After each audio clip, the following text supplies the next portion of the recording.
Hoje no SNTV nós vamos falar mais uma vez sobre aspectos do estilo de vida cristão adventista. E a nossa conversa hoje vai ser a respeito de ambientes, principalmente a questão do ambiente de cinema. Será que é adequado ir ao cinema ou não?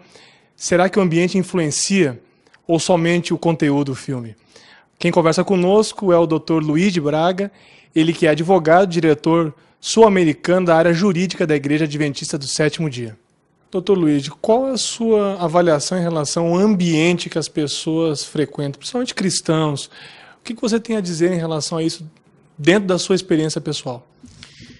Interessante essa pergunta, Felipe, porque falando da orientação que a igreja nos dá sobre isso, é incrível a igreja falar sobre isso. Não só a minha experiência, mas eu tive um conflito com a igreja adventista quando eu tive esse primeiro contato, no sentido de que a igreja falava dessas questões de ambientes.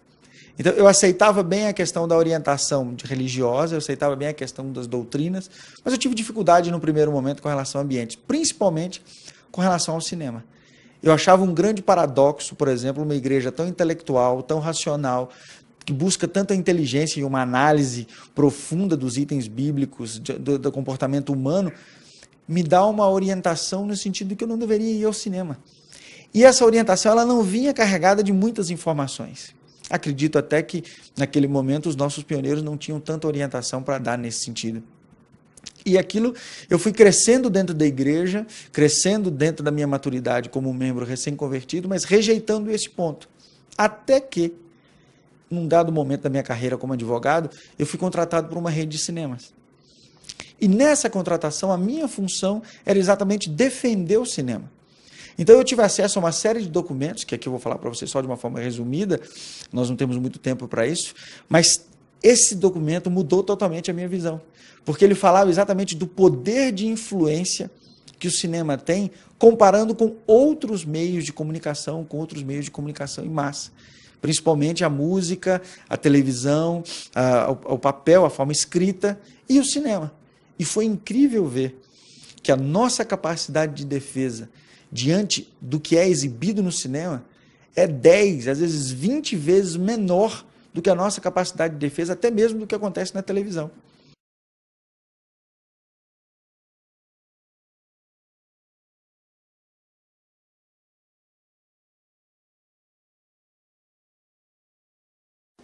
Sabe que eu falei com vocês que eu tinha 3 dificuldades na igreja adventista, né?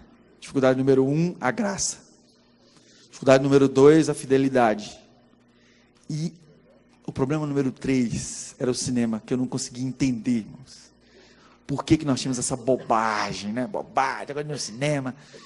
E aí, tudo falava que era bobagem, isso é bobagem. Até um dia que um pastor falou comigo assim, olha, você está falando aí que é bobagem, mas está escrito no Espírito de Profecia. Eu digo, não. Porque, veja, podiam falar qualquer coisa comigo, agora que o Espírito de Profecia estava errado, aí era briga comigo. Eu digo, onde? E aí ele me passou as referências e eu fui ler. Não, mas está escrito aqui teatro, não é cinema. E depois eu comecei você sabe, né? Quando o Espírito Santo começa. E aí, irmãos, eu comecei a estudar mais sobre cinema. E aí eu fui eleito ancião da igreja. Um dos anciãos mais jovens que tinha lá na nossa igreja. E aí agora complicou, né? Porque ancião ir ao cinema violando o manual da igreja não podia, né? Eu digo, agora eu não posso ir mais, mas não posso ir porque eu tenho convicção. Não estou indo porque eu sou ancião e não posso dar mau exemplo. Nem que eu ache isso que seja mau exemplo, mas não posso ir. E sabe que eu parei de ir. Mas quando eu parei de ir, aí eu cheguei à conclusão de que eu ia mudar a igreja, né? Engraçado, é aquilo que a gente não concorda. Não, eu preciso, então, já que eu tenho tanta experiência nessa questão de cinema, de negócio e tal, acho que está na hora de alguém começar a mostrar para a igreja que eles estão equivocados nisso. Sabe que eu comecei a pesquisar. E a primeira coisa que eu descobri é que na época de Ellen White, cinema chamava teatro. E aí eu já comecei a ficar preocupado. O cinema sempre foi chamado de teatro elétrico. Tanto que vocês têm em casa um home theater, né? Vocês têm um teatro em casa. E sabe que algumas coisas que eu achava que era comum, comecei a estudar aquilo, comecei a estudar sobre o cinema, e as pessoas diziam, mas quando Ellen White morreu, nem filme tinha uns 60 filmes antes de Ellen White morrer. E ela sempre falou expressamente sobre a questão do teatro elétrico, ela sempre descreveu o cinema, e aquilo era complicado para mim, mas eu ainda rejeitava aqueles argumentos ainda. Até que eu fui contratado. E aqui, não quero me pedir a referência disso, porque por isso que eu só falo disso em testemunho. O pessoal da casa me pediu para eu escrever isso. Eu disse que eu não podia escrever, porque eu não posso citar a fonte, porque eu fui contratado como advogado dessa rede de cinemas. E como é uma rede muito grande, eu assinei contrato de confidencialidade, etc. Ainda estou vinculado a ele, não posso revelar a fonte, mas como testemunho eu posso falar, porque é a minha opinião, né? E eu não falo nada negativo contra eles, muito pelo contrário, para eles é positivo. E aí, irmãos, fui contratado, na época, o Ministério Público, não sei se você se lembra dessa campanha, o Ministério Público Federal e Estadual tinha feito uma campanha para não vender bebida alcoólica para menor. E eles estavam chamando, fazer uma licitação, uma audiência pública, para organizar uma licitação com os meios de comunicação, para ver quem assumiria aquela propaganda.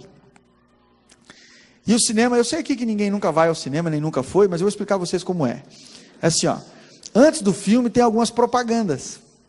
Né? Antes do filme tem algumas propagandas. E essa rede de cinema estava se especializando nessas propagandas, fazendo propagandas com a mesma qualidade de filme.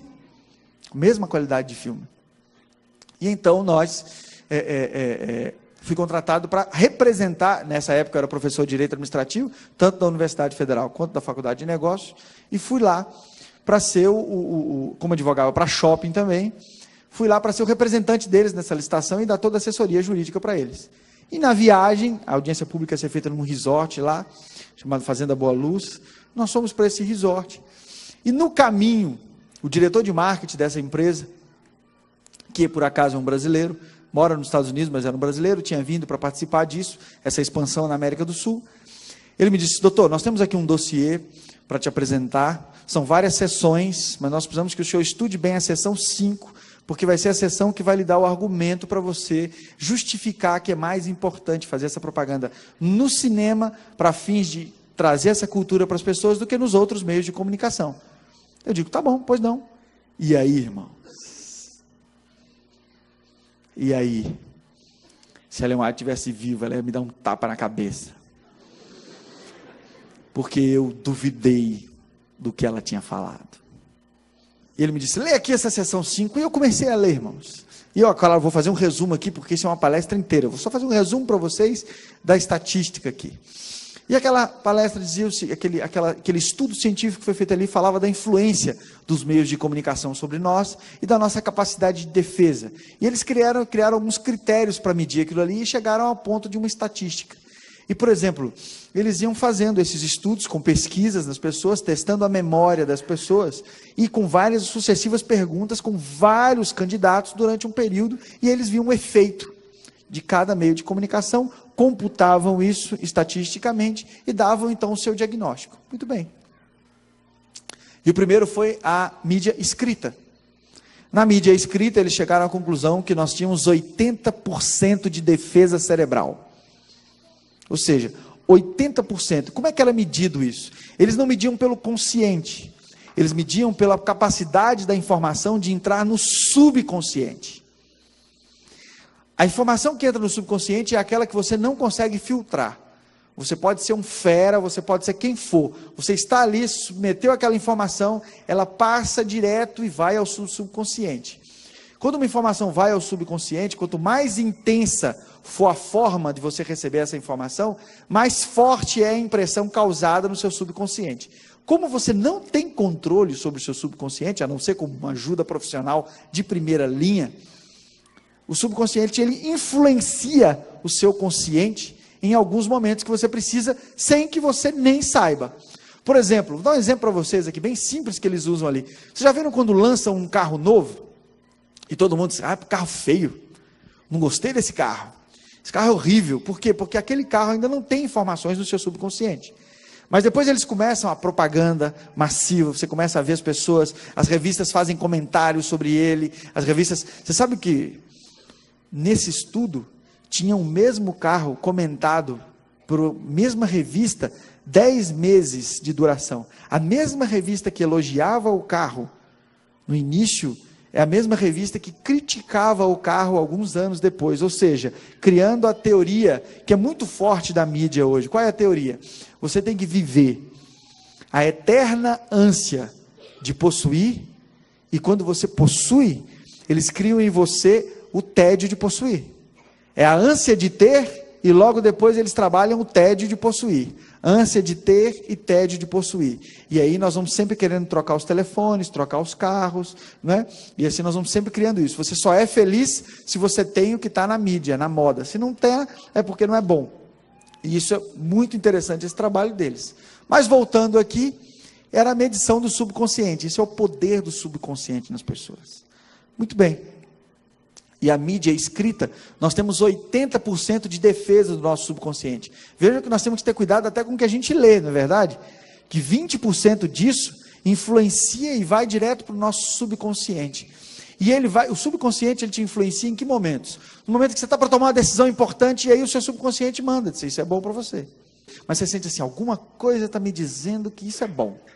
Não é? Esse alguma coisa aí é o registro, está no seu subconsciente que começa a emitir. O subconsciente ele vem à tona geralmente nos sonhos, né? Ele pode ter influência nisso aí. Muito bem. 80% da nossa capacidade de defesa quando nós estamos lendo alguma coisa.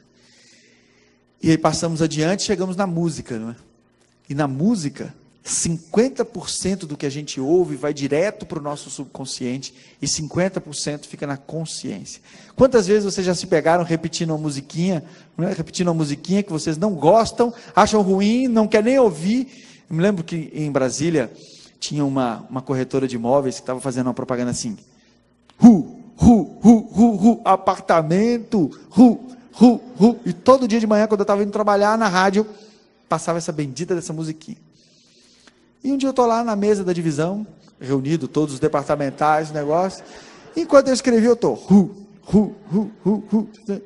Aí, o pastor Almir estava do meu lado e disse assim, ô doutor, que música é essa aí? Eu digo, pastor, desculpa, essa é a música da corretora lá, todo dia eu fico ouvindo. Então, esse é o subconsciente. O subconsciente, ele, na televisão, 40% de defesa. E eu digo, tá bom, né? Até que tá bom, porque 40% para 50% da música, eu achei que a televisão ia ter muito mais influência. Só que a televisão, na crítica eles faziam, a televisão tem muitas coisas ao seu redor, você tem muitos elementos acontecendo, você tem a rotina da sua casa, você tem tudo aquilo, e não tinha toda essa influência, segundo a estatística, o estudo que eles fizeram. E aí tinha uma página, a próxima página seria a página falando sobre o cinema. E aí eles começaram primeiro com um case. Eles tinham 2 cases apresentando ali. O primeiro case era o case da Fanta Uva. A Fanta Uva, vocês sabem que a Coca-Cola vende 400 vezes mais do que a Fanta Uva.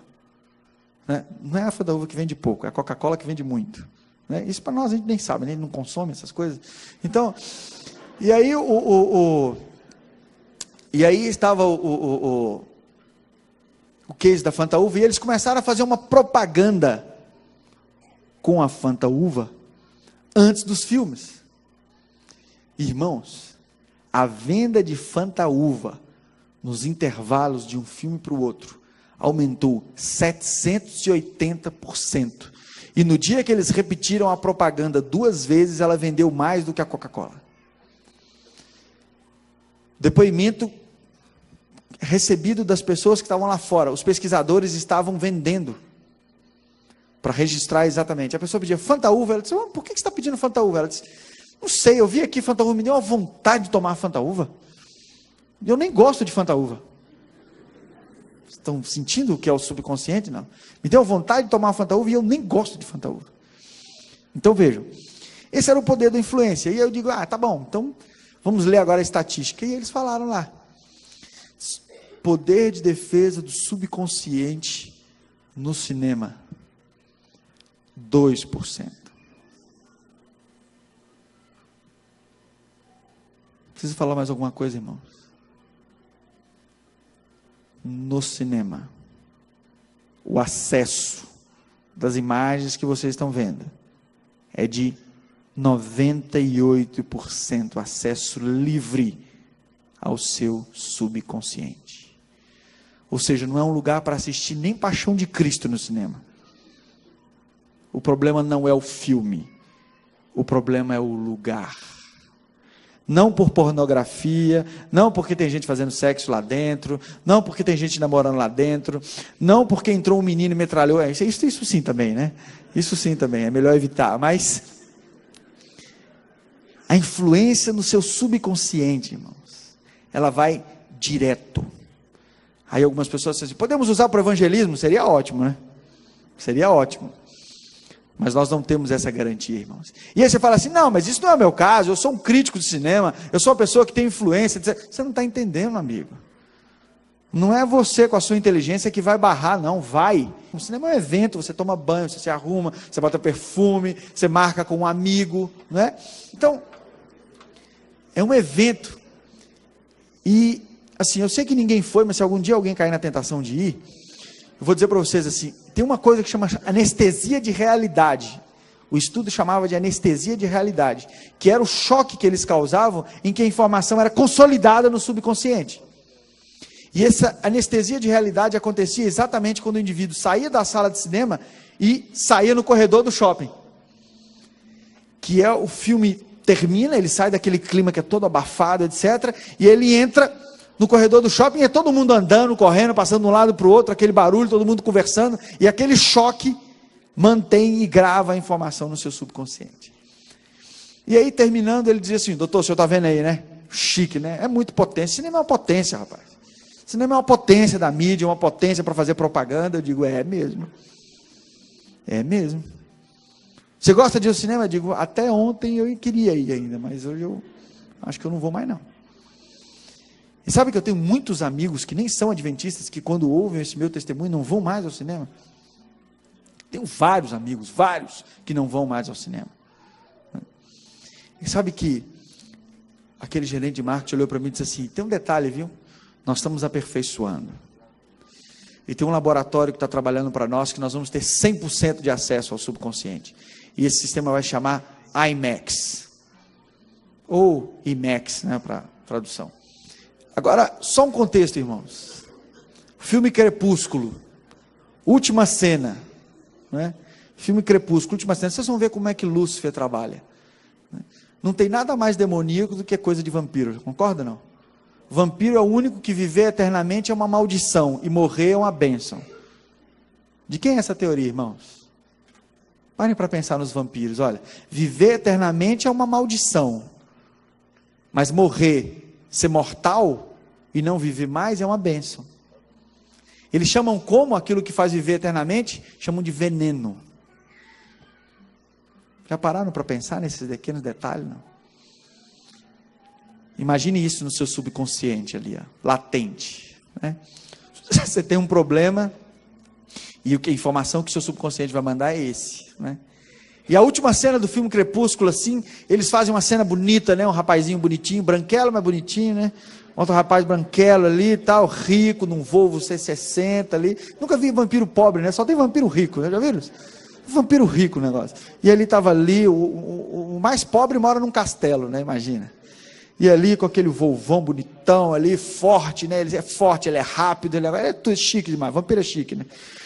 E ali tal vampiro, e aí vem uma mocinha raquítica, né? Tudo magrela, tá? E aí o vampiro diz para ela, invertida, irmãos, com as devidas inversões, hein? O vampiro olha para ela e diz assim, cara, quando eu olhei isso, quando eu assisti esse filme, porque tinha uns alunos meus adolescentes que tinham assistido esse filme, aí eu fui assistir. E aí tem uma partezinha que ele diz assim, para quê que você vai viver eternamente? Se você pode viver 60, 70 anos de plenitude ao meu lado. Ai, irmão. Existe alguma coisa mais clara do que isso? E eu quero perguntar aqui, quem assistiu Crepúsculo e prestou atenção nisso, irmãos? Vocês estão entendendo o que é o subconsciente, irmãos? E aí dentro do seu subconsciente está lá aquela informação, é melhor viver uma plenitude de 60, 70 anos do que viver eternamente, irmãos. E aí na hora que você está lá, naquele momento, querendo viver, querendo curtir a vida ali, etc, aquela proposta, está com a sua namorada, está naquela quentura ali, né? A coisa acontecendo, etc, e aí, não, eu tenho que curtir a vida. Porque é melhor viver 60, 70 anos, naquele momento ali, no auge dos hormônios, etc. Eu vou viver isso aqui agora, e a eternidade depois. Isso é o seu subconsciente. Você nem percebe, irmão. Sabe por quê? Porque o subconsciente ele é sutil. Veja, os antigos, não significa que os ensinamentos antigos são ensinamentos velhos. Muito pelo contrário. Não é pelo fato de serem antigos que eles não têm um valor hoje. E eu descobri isso na prática. Imagina, eu não quis acreditar na orientação passada pelos antigos da igreja e achava que eu tinha a solução. E de repente eu precisei de, ao ser contratado para trabalhar na defesa, descobrir que a verdadeira orientação que estava por trás sempre esteve certa. Sempre eu tive a segurança ao meu lado, dado pela igreja, e não quis aceitar. E não quis me sujeitar a ela. Primeiro, Felipe, eu tenho uma certeza científica que o problema não é o filme. Eu tenho uma certeza científica de que o problema pleno é o local. Eu não estou dizendo para você que você vai assistir um filme ruim na televisão da sua casa e aquilo não vai provocar uma influência ruim. Não estou dizendo isso. Eu estou dizendo que no cinema essa influência ela é maximizada, ela é otimizada. É isso que eu estou lhe dizendo. E a recomendação é clara. Primeiro que você não vá. E confie nos escritos e na orientação que a igreja e os nossos pioneiros, com base na Bíblia, nos deram no passado e está em vigência hoje.